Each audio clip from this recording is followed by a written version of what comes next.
கல்வனின் தீரா காதல் சங்கரேஸ்வரி. அத்தியாயம் 14. வேந்தன் ரவி இருவரும் சேர்ந்து விசாரிக்க அதே நேரம் ராமமூர்த்தியின் வார்த்தையில் ஏதோ ஒரு மறைமுகம் இருப்பதைப் போல் உணர்ந்தனர்.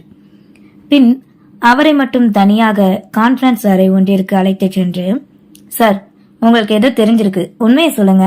எதுக்காக பதட்டப்படுறீங்க? யாருக்கு பயப்படுறீங்க? நீங்க எதுவும் தப்பு பண்ணிருக்கீங்களா? ஒருவேளை சத்தியவதனி மேடம் இறங்குறதுக்கு காரணம் நீங்க தானோ? மாறி மாறி கேட்க பயந்து நடுங்கியே போனார். சில நொடி மௌனமாக அமர்ந்திருந்தவரோ, என் குடும்பம் இப்ப இவங்களோட கட்டுப்பாட்டுல இருக்கு. நான் ஏதாவது சொன்னா என் குடும்பத்தாளுங்களை எதுவும் பண்ணிருவாங்க. வியர்வை சிந்த கூறவே, யாரோட கட்டுப்பாட்டுல இருக்காங்க? யாருக்கு இப்படி நீங்க பயப்படுறீங்க? இங்க பாருங்க, தைரியமா சொல்லுங்க. இவரு கிரைம் இன்வெஸ்டிகேஷன் ஆபீசர், நான் போலீஸ். நாங்க ஃபார்மல் ட்ரெஸ்ல வந்ததுக்கு காரணம் யாருக்கு தெரியாம விசாரிக்கத்தான். பிரச்சனை வராது, சொல்லுங்க, நாங்க பாத்துக்கிறோம். இந்த ஆபீஸ்ல நடக்கிற எல்லா விஷயமும், அப்புறம் சத்தியவதனி மேடம் பத்தி எல்லாமே வரதன் ஒருத்தர் இருக்காரு, அவர்கிட்ட சொல்லணும். ஏன், அவர் யாரு? சத்தியவதனி மேடம் பாக்குற அதே தொழில தான் அவருமே பாக்குறாரு. முதல்ல பணத்துக்கு ஆசைப்பட்டு இங்க இருக்கிற தகவல் எல்லாத்தையும் கொடுத்தேன். தொழில் போட்டி நினைச்ச எனக்கு அப்புறம்தான் அவர் ஏதோ தப்பு பண்றாருன்னு புரிஞ்சது. எனக்கு பயமா இருக்கு. நான் எந்த தகவலையும் சொல்ல மாட்டேன்னு சொல்லும் போது என் மனைவி பிள்ளைகளை கொன்னுருவேன்னு சொல்லி மிரட்டினாங்க. ஆபீஸ் விஷயத்தை எப்பயாவது தான் கேட்டாங்க. ஆனா சத்தியவதனி மேடம் எப்போ, எந்த நிமிஷம், எங்க இருப்பாங்கன்னு கேட்டுட்டே இருந்தாங்க. நானும் தகவல் கொடுத்துட்டே இருந்தேன். எத்தனை வருஷமா இது நடக்குது? 4 வருஷம் கிட்ட ஆச்சு சார். அவ்வளவு நாங்க நீங்க எல்லா தகவலையும் சொல்லிருக்கீங்க. இதை ஏன் நீங்க போலீஸ் கிட்ட ஒரு வார்த்தை கூட சொல்லல? மிரட்டினா அவங்க சொன்னதை செஞ்சிருவீங்களோ? நான் எங்க போலீஸ் கிட்ட போயிருவோன்னு நினைப்புல என் பொண்ணு மனைவிய தப்பா வீடியோ எடுத்து வச்சு, அதற்கு மேல் அவரால் கூற முடியாது தலைகுனிந்து கலங்கவே தோளில் ஆதரவாய் கை வைத்தனர். சரி, அந்த வரதன் சத்தியவதனி மேடம் இறந்ததுக்கு அப்புறம் ஏதோ இன்ஃபர்மேஷன் கேட்டானா? மகிழினி மேடம் பத்தி கேட்பாங்க, அதையும் சொல்லுவேன். அவனோட போட்டோ எதுவும் நீங்க வச்சிருக்கீங்களா? இருக்கு சார். எனக்கு ஒரு வாட்ஸ்அப்பில் வரதனின் எண்ணில் டிபியாக இருந்த அவரின் புகைப்படத்தை காட்டினான். இவரோட குடும்பம் பத்தி ஏதாவது தெரியுமா? இல்ல, இவர் தொழில் மட்டும்தான் இங்க பாக்குறாரு. இவரோட குடும்பம் எல்லாம் கோயம்புத்தூர்ல இருக்கிறதா சொன்னாங்க. யாரெல்லாம் இருக்காங்கன்னு தெரியாது. ஆனா இங்க ஃபேக்டரி வச்சிருக்காங்க. அதுல அவரோட பார்ட்னர்ஸ் ஆதிகேசவன், விநாயகர் 2 பேர் இருக்காங்க. ஆதிகேசவங்கிறது விஜய் நேத்தனோட பெரியப்பா. எங்க ஏதோ இடிக்குதே. இவர்கள் இதற்கு காரணமில்லை என நினைத்தால் மறுபடியும் வந்து இவர்களிடமே நிற்கிறதே. யோசித்தனர் இருவரும். சரி, அது இருக்கட்டும். இந்த நிறுவனத்துல நீங்க வந்ததுக்கு அப்புறம் யாராவது இறந்து போயிருக்காங்களா? ஃபேக்டரியிலையும், இல்ல விபத்து, சூசைடு, இப்படி இல்ல யார் மேலேயாவது கம்ப்ளைண்ட் அப்படி? எனக்கு தெரிஞ்சு ஒரு 4-5 கேஸ் இருக்கு சார். ஃபேக்டரியில பவர் ஷாக் பட்டு இறந்து போனாங்க. இங்கேயும் ஃபேமிலியில பிரச்சனைன்னு தாங்க முடியாம ஒரு பொண்ணு தற்கொலை பண்ணிக்கிட்டாங்க. அப்புறம் அக்கௌண்ட்ஸ் ப்ராப்ளம் வந்து ஒருத்தன் சிக்கி பெரிய பிரச்சனை வந்து மனசு தாங்காம சூசைட் பண்ணிட்டான். இங்க அப்படியா? இவங்க எல்லாரோட டீட்டெயில்ஸ் எப்படி, எப்போ இறந்தாங்க, உண்மையான காரணம் என்னன்னு எனக்கு ரிப்போர்ட்டா தாங்க. சரி சார், ஆனா அதுக்கு எனக்கு கொஞ்சம் நேரம் வேணும். 2 நாள்ல ரெடி பண்ணி தாங்க. இது எங்களோட பர்சனல் நம்பர். அந்த வரதை கால் பண்ணி வேற ஏதாவது கேட்டா எங்க கிட்ட சொல்லுங்க. உங்க ஃபேமிலிக்கு எந்த பிரச்சனையும் வராங்க, நாங்க பாத்துக்கிறோம். எங்க ஆளுங்க உங்க குடும்பத்தை கண்காணிப்பாங்க என கூறி அவரின் முகவரியையும் வாங்கிக் கொண்டு இருவரும் சென்றனர். மாலை நேரம் போல் விஜய் நேத்ரன், மகிழினி இருவரோடும் அமர்ந்து இன்று விசாரித்ததை பற்றி கூறினார். அத்தையின் உதவியாளராக இருந்த ராமமூர்த்தியா உடனிருந்து தகவல்களை கொடுத்திருக்கிறார்? நம்ப முடியாது அமர்ந்திருந்தாள். இப்ப என்ன பண்ண, எப்படி விசாரிக்க? அப்போ வரதன் தான் சத்தியவதனி இறந்ததுக்கு காரணமா? மகிழினி கேட்க, அப்படியும் சொல்ல முடியாது. இன்ஃபர்மேஷன் கேட்டிருக்காங்க, சொல்லிருக்காங்க. வேற எந்த முழு காரணமும் சொல்ல முடியாது. ஏன், இந்த வீட்டுல வேலை பார்த்த கேசவன், அவனும் தான் அடிக்கடி தருணுக்கு இன்ஃபர்மேஷன் ஷேர் பண்ணிருக்கான். அப்போதான் சத்தியவதனி மேடம் கொன்னவன்னு சொல்லிட முடியுமா என்ன? வேந்தன் சிந்தனையோடு கூறினான். நீங்க 2 பேரும் எனக்காக ஒரு உதவி பண்றீங்களா? என்ன விஜயன், சொல்லுங்க. கோயம்புத்தூர் போய் கொஞ்சம் விசாரிச்சுட்டு வரீங்களா வரதனோட குடும்பத்தை பத்தி? எனக்கு என்னமோ அந்த வரதன் இவ்ளோ டீப்பா இறங்கியிருக்கானா ஏதோ இருக்குன்னு தோணுது. சரி, அப்போ நாளைக்கே நான் கிளம்புறேன். பார்த்தண்ணா, 2 பேரும் கவனமா இருங்க. நீங்க போற விஷயம் விசாரிக்கிறது எதுவுமே வரதனுக்கு தெரியாம பாத்துக்கோங்க. மகிழினி கூற சரி என கேட்டுக்கொண்டனர். மாலை நேரம் தன் கைபேசியை நோண்டி கொண்டு அமர்ந்திருந்த ஒருவனின் முன்னே கையில் காஃபியோடு வந்தாள் ஒரு பெண். காஃபி தேங்க்ஸ் கூறியவாறு வாங்கிக் கொள்ள அப்பா அழைத்து ஓடி வந்து அணைத்து கொண்டு மடியில் அமர்ந்தாள் 5 வயது சிறுமி. ஏஞ்சல் குட்டி, இன்னைக்கு விளையாட போவோமா? அப்பா, எனக்கு இந்த வீடு வேண்டாம், நம்ம பழைய வீட்டுக்கு போவோம், அங்கதான் என் ஃப்ரெண்ட்ஸ் எல்லாருமே இருக்காங்க. இல்லடா செல்லம், அங்க நம்மளால போக முடியாது. கொஞ்ச நாள்ல இங்க உனக்கு புது புது ஃப்ரெண்ட்ஸ் கிடைப்பாங்க, ஜாலியா என்ஜாய் பண்ணலாம்.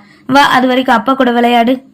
கொஞ்சம் கொண்டு கூறி அவனோ தன்னோடு சேர்த்து தூக்கி கொள்ள காஃபி கொடுத்த அந்த பெண்ணோ கண்டவாறி நின்றாள்.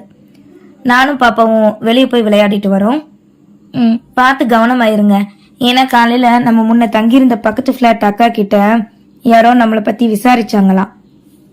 கவலைப்பட வேண்டாம், ஒண்ணு ஆகாது என கூறிவிட்டு வெளியே குழந்தையோடு வந்தவனும் ஊஞ்சலும் சிறு சிறு விளையாட்டு பொருட்களும் இருந்த இடத்தில் குழந்தையை விட்டுவிட்டு யாருக்கோ அழைத்து பேச ஆரம்பித்தான்.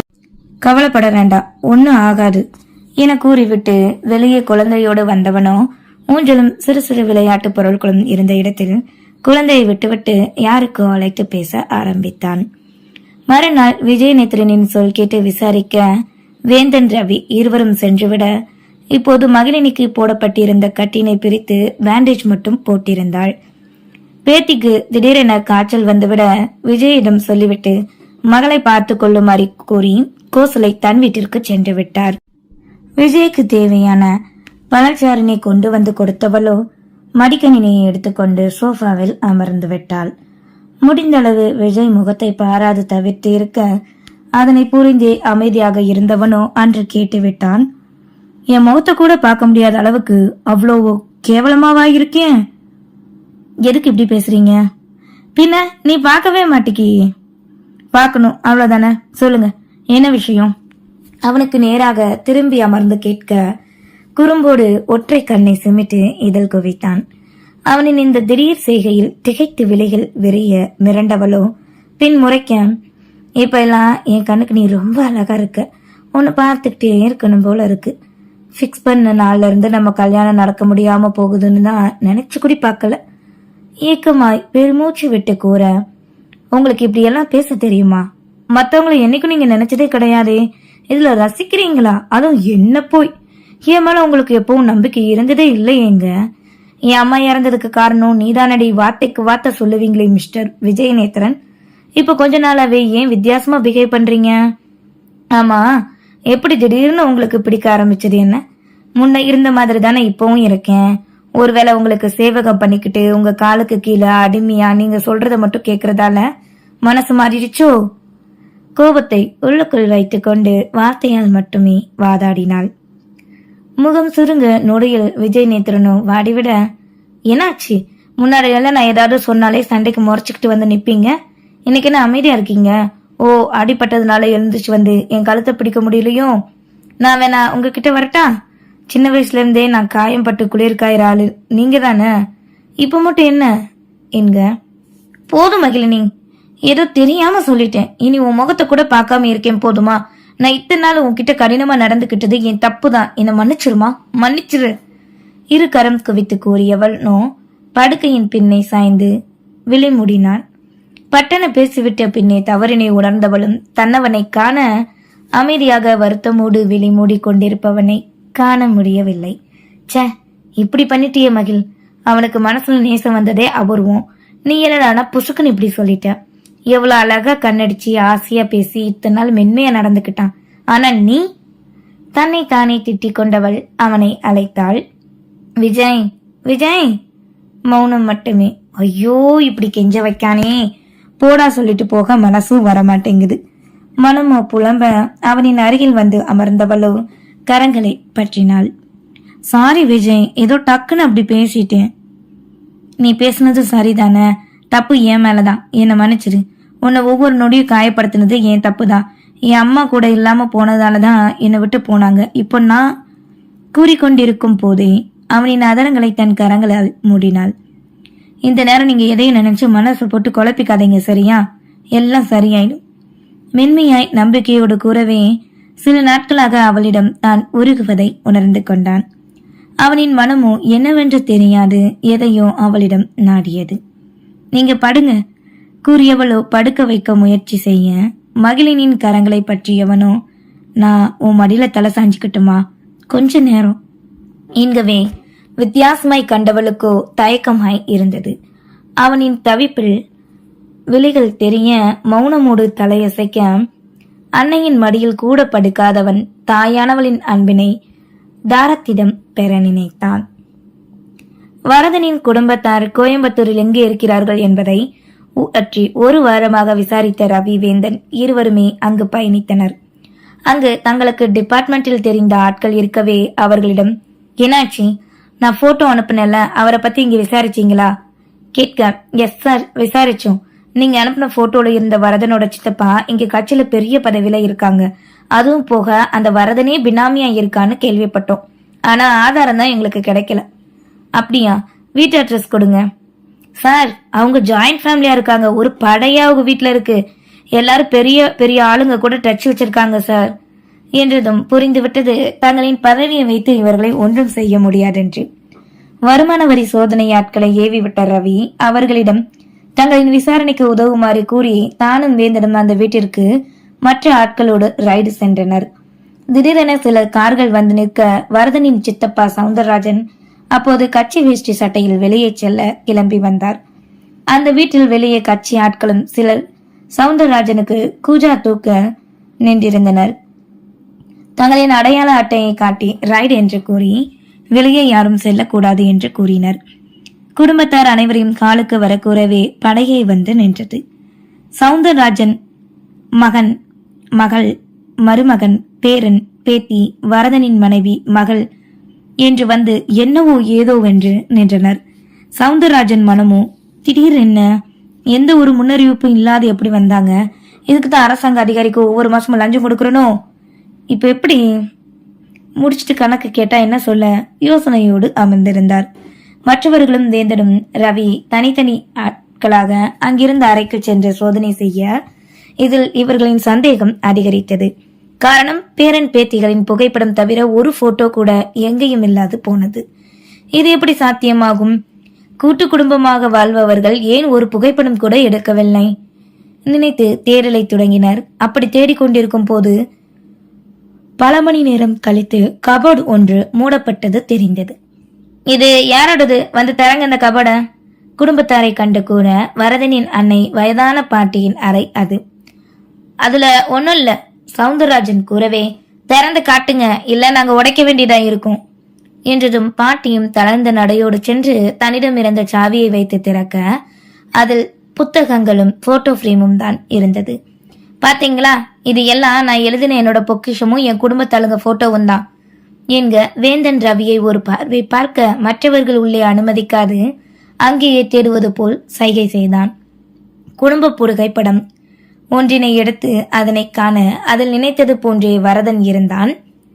எதிர்பார்க்காத ஒன்று என்னவென்றால், மீசை அரும்ப துடிக்கும் இளம் வாலிபனாய் அன்று மகளின் மீது காரினை ஏற்றுவது போல் வந்தவனும் இதில் இருந்தான்.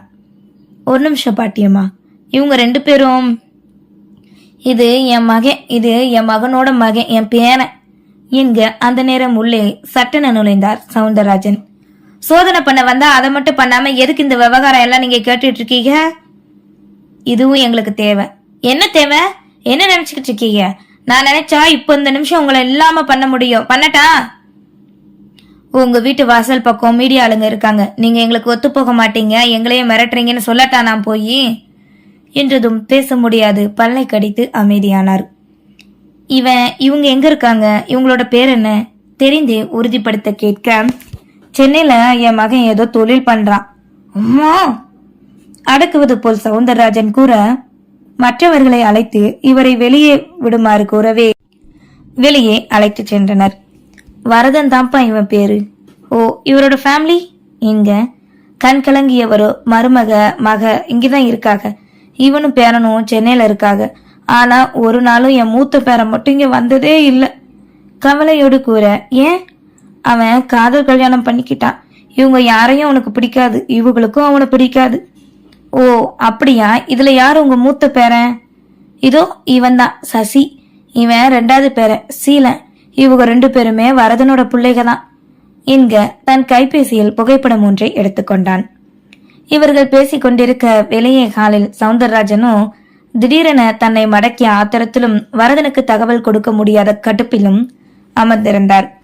அவருக்கு சந்தேகம் வந்தது.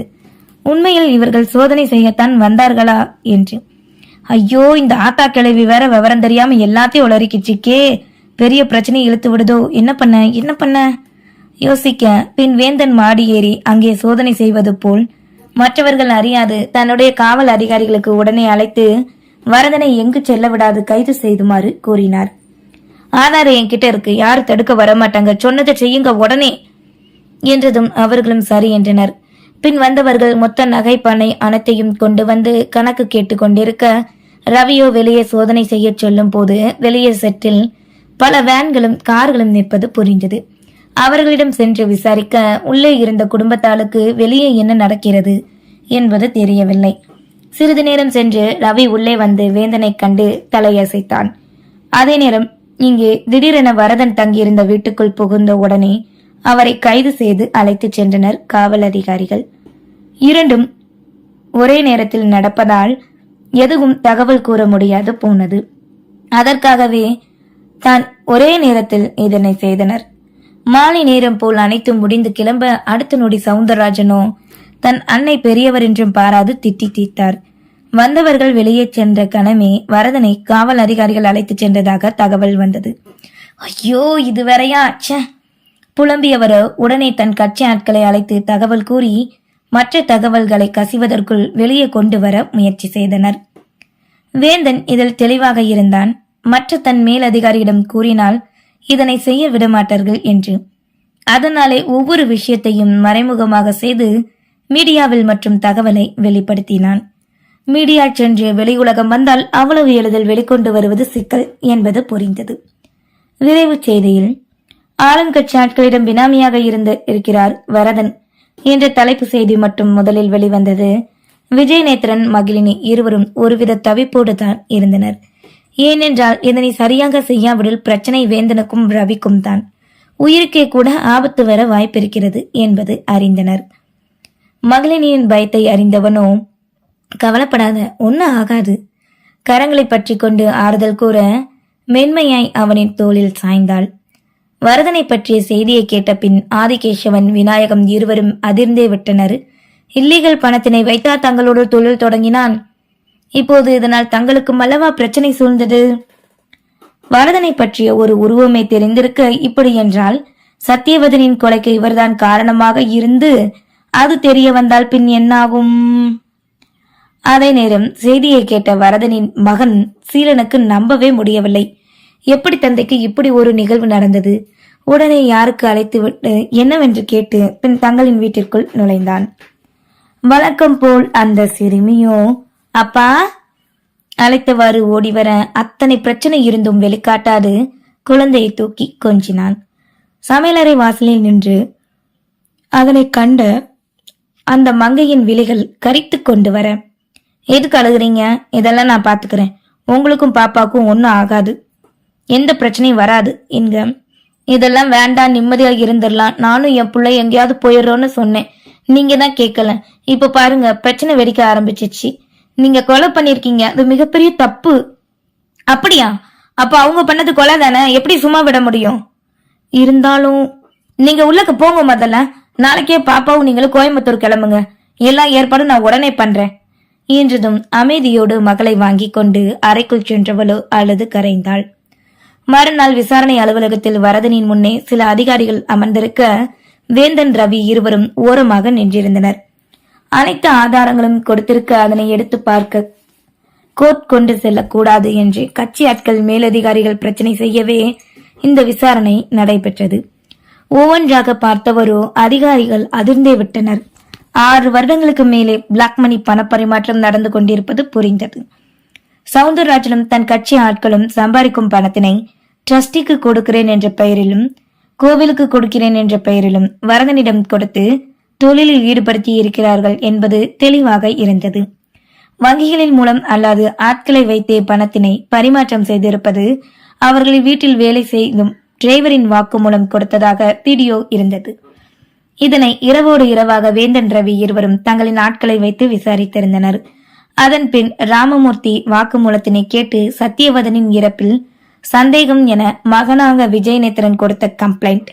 அதனால் தாங்கள் விசாரித்தோம் என்பதை வேந்தன் எழுத்தாக கூறி இதுவரை விசாரித்த அனைத்தையும் அதில் கொடுத்திருந்தான். இனி வரதனுக்கு ஜாமீன் கொடுக்க முடியாது என்பதை விசாரணை செய்த அதிகாரிகள் கூறிவிட, என்ன செய்தார்கள், எப்படி சத்தியவதனி இவர் கொலை செய்ததற்கான காரணம் என்ன என்பதை விசாரிக்க அனுமதி வாங்கி வரதனை தன் பிடிக்கு கொண்டு வந்தான் வேந்தன். இருந்தும் என்ன செய்ய, இங்கே கோயம்புத்தூர் செல்ல 2 டிக்கெட்டை அழுது கொண்டிருந்த பெண்மணியம் தலைமறைவானான் சீலன் கொடுத்துவிட்டு. தன் நெஞ்சோடு குழந்தையை அணைத்த பெண்ணின் விழிகளில் கண்ணீர் வழிந்தோடியது. நன்றி.